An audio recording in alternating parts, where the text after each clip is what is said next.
Здравейте! Ще ви покажа какво е качеството на панорамните снимки на хотел 5 звезди с цена от 686 евро. Това е цената. Хотел 5 звезди. Качеството на панорамните снимки, нека да видим. Първо, панорамите са снимани преди 10 години, което не извинява лошото им качество. По принцип е хубаво качеството. Ето, ясни снимки, хубави. Цветовете са окей.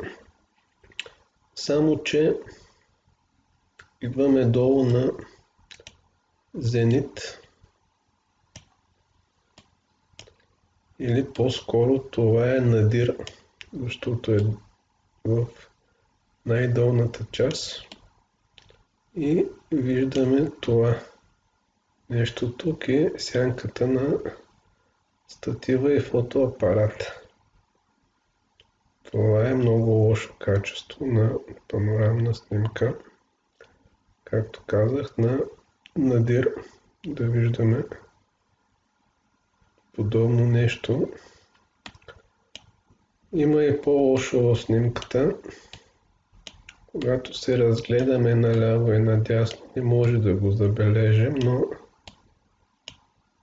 тук в зенита или най-горната част виждаме как е с сбъркани настройки на фотоапарата, които не са правилни настройките. 4 снимки с 4 различни цвята са. Ето 1, 2, 3, 4 снимки. Това е при неправилен баланс на бялото. Се получава подобно изпълнение.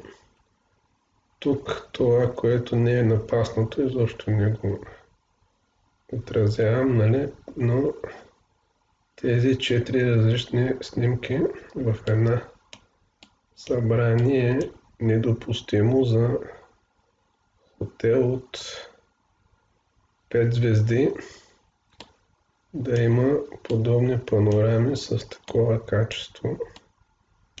Нали, като долу надира представлява това нещо тук. И тук с тази сянка от статива и фотоапарата, както казахме.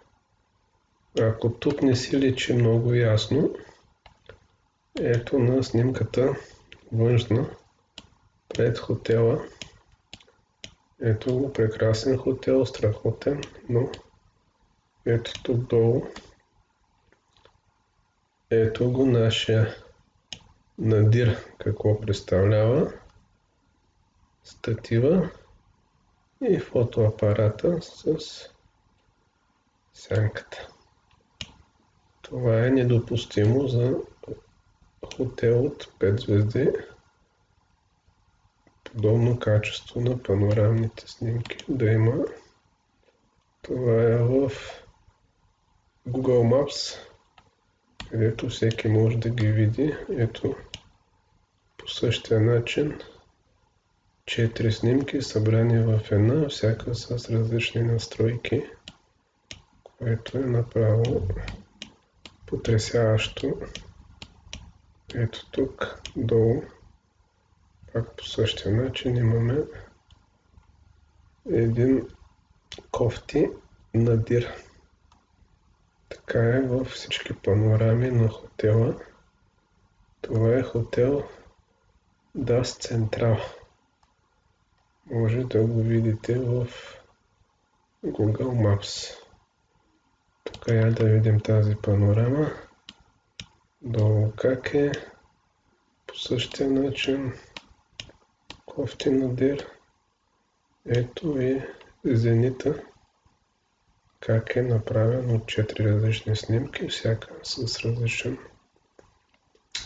различен нюанс на бялото. Това е тотално сбъркани настройки на фотоапарата. Иначе хубаво качество на панорамите, ясни са, хубави цветове, страхотни снимки, но качеството просто не отговаря на хотел 5 звезди. Благодаря ви за гледането.